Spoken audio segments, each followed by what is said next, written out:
नमस्कार दोस्तों, मैकेंजी मलिक साहब की एक और नई वीडियो में आप सभी का स्वागत है। मैं सुमित मलिक आप सभी का स्वागत करता हूं एक बार फिर से। आज की वीडियो में हम क्या करने वाले हैं, आज की वीडियो में हम रिवाइज करेंगे थर्मोडायनेमिक्स गेट के पॉइंट ऑफ व्यू से।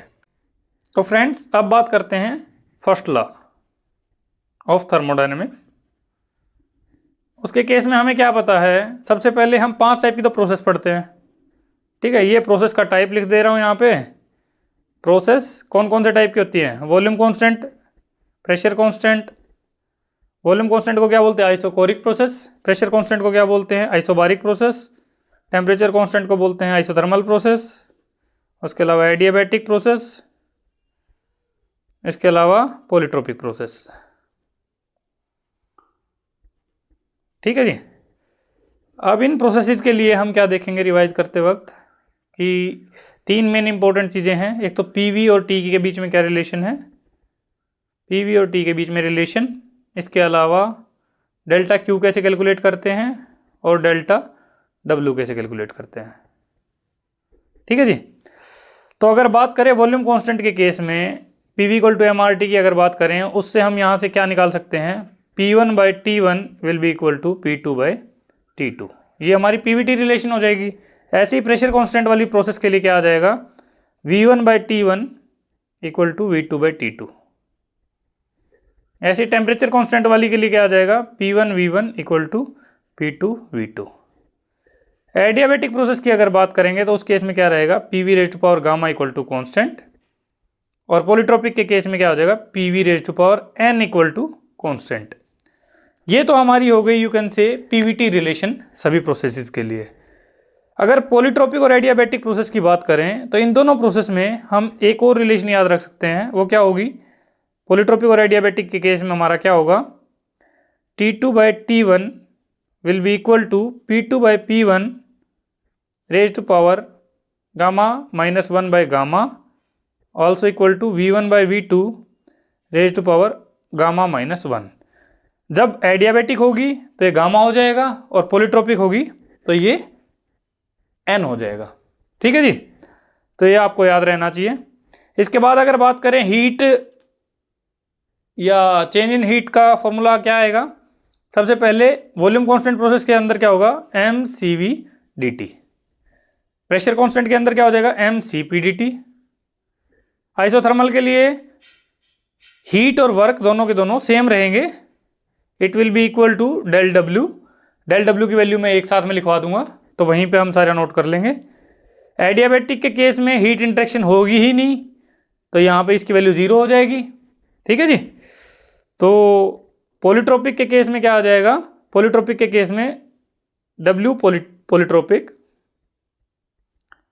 Into gamma minus N by gamma minus 1। ठीक है, W polytropic gamma minus N by gamma minus 1। अब बात करते हैं सभी के लिए वर्क की। हमें क्या पता है? कांस्टेंट वॉल्यूम प्रोसेस है। कांस्टेंट वॉल्यूम प्रोसेस के केस में हमारा वर्क डन क्या होगा? 0 होगा। ठीक, कांस्टेंट वॉल्यूम के केस में वर्क डन हमारा 0 होगा। कांस्टेंट प्रेशर के केस में क्या हो जाएगा? PdV। ठीक है। उसके बाद अगर बात करें आइसोथर्मल प्रोसेस के लिए, मैंने क्या बताया? वर्क डन और हीट इंटरेक्शन सेम रहेगा और वैल्यू क्या आएगी? CLN V2 by V1। ये किस चीज के इक्वल होगा? CLN P1 by P2। यहां पे जो C है वो क्या है? C जो है इस वैल्यू को ही C बोलते हैं। P1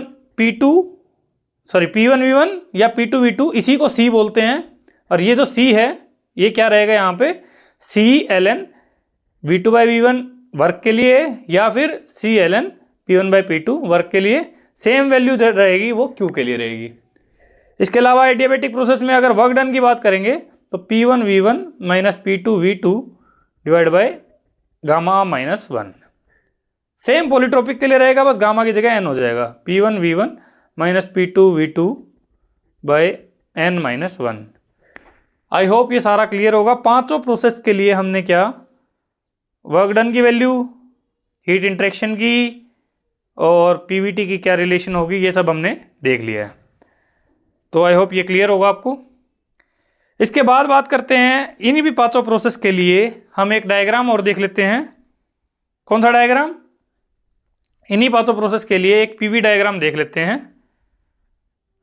पीवी डायग्राम की बात करें अगर, तो हमें क्या पता है, प्रेशर कांस्टेंट प्रोसेस के लिए क्या होगा, फॉर एग्जांपल ये 0 पॉइंट है, ये 1 पॉइंट है। एक प्रेशर कांस्टेंट प्रोसेस के लिए 0 से 1 यानी कि P1 P2 सेम है, तो मतलब ये रहेगी वैल्यू, ये डायग्राम ये रहेगा। वॉल्यूम कांस्टेंट के लिए क्या हो जाएगा, यू कैन से 0 से 5, ये हो जाएगी लाइन। एडियाबैटिक के लिए क्या होगा, कुछ इस टाइप की कर्व रहेगी, 0 से 4 मान रहा हूं मैं इसको।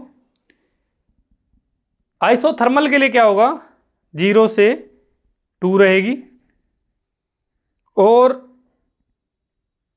ये रहेगी पॉलीट्रोपिक प्रोसेस के लिए 0 से 3। ठीक है।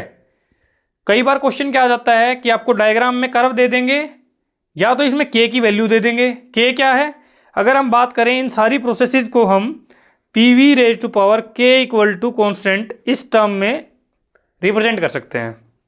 के की जैसे जैसे वैल्यू चेंज होंगी तो वैसे वैसे हमारी ये प्रोसेस चेंज होती जाएंगी। अगर ध्यान से देखो तो पहली प्रोसेस 0 से 1 जो है प्रेशर कांस्टेंट, यानी प्रेशर कांस्टेंट के लिए क्या है, ये फैक्टर हमारा 1 होना पड़ेगा। 1 होगा मतलब के की वैल्यू 0 हो जाएगी। तो यहाँ पे के की वैल्यू 0 है, के इक्वल टू 0। यहाँ पे यू कैन से आइसोथर्मल प्रोसेस बताई मैंने, के की वैल्यू 1 हो जाएगी, पीवी इक्वल टू कॉन्स्टेंट, तो यहाँ पे के की वैल्यू 1 हो जाएगी। यहाँ पे के की वैल्यू n होएगी, यहाँ पे के की वैल्यू गामा होगी, और यहाँ पे के की वैल्यू इन्फिनिटी होगी। ठीक है जी। तो के की वैल्यू 0, 1, n, गामा और इन्फिनिटी। आपको ये डायग्राम याद रखना है, डायरेक्टली शॉर्ट शॉर्ट क्वेश्चन बनता है इस पर, तो आपको ये चीज़ याद रहनी चाहिए। ठीक है।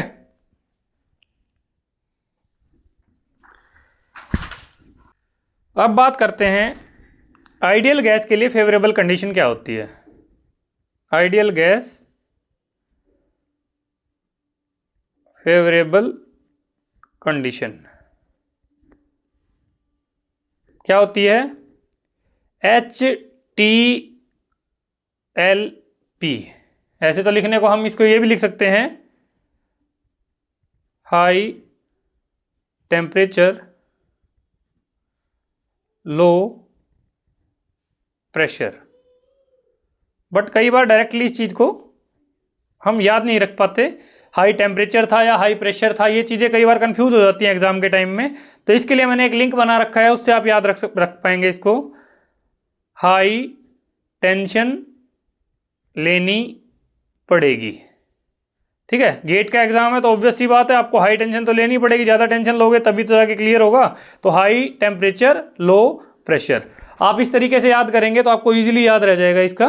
तो आइडियल गैस की फेवरेबल कंडीशन क्या है, हाई टेंशन लेनी पड़ेगी, यानी कि हाई टेम्परेचर और लो प्रेशर। ठीक है जी। अब अगर बात करें, हमें क्या पता है कि मोनोटोमिक गैस के लिए, मोनोटोमिक के लिए गामा की वैल्यू 1.67 होती है, डाइएटोमिक के लिए गामा की वैल्यू 1.4 होती है, और ट्राइएटोमिक के लिए 1.33 होती है। ठीक है जी, ये चीज़ भी आपको याद रहनी चाहिए। एक और इम्पोर्टेंट चीज़ है कि किसी भी आइडियल गैस के लिए जब जैसे जैसे टेम्परेचर बढ़ता है वैसे वैसे Cp भी बढ़ता है, Cv भी बढ़ता है, बट गामा जो है वो रिड्यूस होता है और R जो है वो कांस्टेंट रहता है। ये किस चीज़ के लिए है, ये जो कंडीशन है यू कैन से ये है आइडियल गैस के लिए, आइडियल गैस के लिए। बट अगर बात करें किसी एक मोनो एटॉमिक गैस के लिए, मोनो एटॉमिक गैस के लिए टेम्परेचर जैसे जैसे बढ़ेगा तो Cp, Cv, गामा और R सब चीज़ें कांस्टेंट हो जाएंगी, कोई भी चीज़ बढ़ेगी नहीं। तो ये चीज़ आपको याद रखनी है, इस पे कई बार डायरेक्टली क्वेश्चन आ जाता है। ठीक है, आई होप यहाँ तक क्लियर होगा आपको। इसके बाद देख लेते हैं कि अगर किसी साइकिल के लिए, फॉर ए साइकिल हमारा फर्स्ट लॉ क्या कहता है, समेशन ऑफ Q, यानी कि जो नेट हीट इंटरेक्शन होता है, net heat interaction it will be equal to net work interaction. ठीक है, फर्स्ट लॉ क्या कहता है कि कोई साइकिल के लिए net heat interaction net work interaction के बराबर होगा। साथ में अगर बात करें फॉर ए प्रोसेस हमारा del Q minus del W it will be equal to D E. ठीक है जी, ये आपको पता होना चाहिए। इसके अलावा अगर बात करें हमारा C P minus C V equal to R होता है, ये सभी को पता ही है। इसी के बेस पे कई बार क्या है डायरेक्ट एक क्वेश्चन आ जाता है, अगर आपको एक वैल्यू दे रखी है, दूसरी वैल्यू निकालनी है, तीसरी वैल्यू निकालनी है, या आपको गामा की वैल्यू निकालनी है, तो कैसे निकालेंगे? आपके पास एक फॉर्मूला रहता है, सीपी का फॉर्मूला रहता है gamma R by gamma minus 1 और सीवी का फॉर्मूला रहता है आर बाय गामा माइनस 1। ठीक है, तो यहां से आप डायरेक्टली इन दोनों की वैल्यू निकाल सकते हैं। इसके अलावा हम क्या पढ़ते हैं? फ्री एक्सपेंशन पढ़ते हैं। फ्री एक्सपेंशन के केस में हमें क्या पता है? वर्क डन की वैल्यू 0 होती है। उसके बाद हम क्या पढ़ते हैं? इसी केस में इनिशियल टेम्परेचर और फाइनल टेम्परेचर भी सेम रहता है और इनिशियल इंटरनल एनर्जी और फाइनल इंटरनल एनर्जी भी सेम रहती है, क्योंकि टेम्परेचर सेम है तो इंटरनल एनर्जी सेम रहेगी। अब अगर बात करें एक और चीज़ पढ़ते हैं, फर्स्ट लॉ में हम स्टेडी फ्लो एनर्जी इक्वेशन पढ़ते हैं। तो स्टेडी फ्लो एनर्जी इक्वेशन क्या कहती है? H1 plus C1 square by 2 plus GZ1 plus Q is equal to H2 plus C2 square by 2। ये सेम फैक्टर जो है ये सारा फैक्टर वहाँ लिखा जाएगा, H2 plus C2 square by 2 plus GZ2 plus del Q, ये सॉरी डेल W, यहाँ पे डेल Q हो गया, यहाँ पे डेल W हो गया। ये हमारी स्टेडी फ्लो एनर्जी इक्वेशन होती है। एंथैल्पी ये हमारी स्पीड हो गई, ये हमारा हो गया यू कैन से ग्रेविटी, यहाँ पे हमारी हाइट हो गई। ठीक है, यहाँ पे डेल Q हो गया और यहाँ पे डेल W हो गया। ये सारी हमारी वैल्यूज़ है, यहाँ पे रख के आप स्टेडी फ्लो एनर्जी इक्वेशन में किसी ओपन सिस्टम में इसको अप्लाई कर सकते हैं। इसके अलावा अनस्टेडी के केस में अगर बात करेंगे तो अनस्टेडी के केस में क्या आएगा? हमें पता है 2-3 फॉर्मूले इंपॉर्टेंट हैं। टी फाइनल जो होता है गामा टी इनिशियल के बराबर होता है। ठीक है, T final equal to gamma T initial, और एक साथ में होता है फाइनल इंटरनल एनर्जी होती है इनिशियल एंथैल्पी के बराबर होती है। तो ये सब चीज़ें आपको पता होनी चाहिए। यहाँ पे हमारा एक और चैप्टर ख़त्म होता है।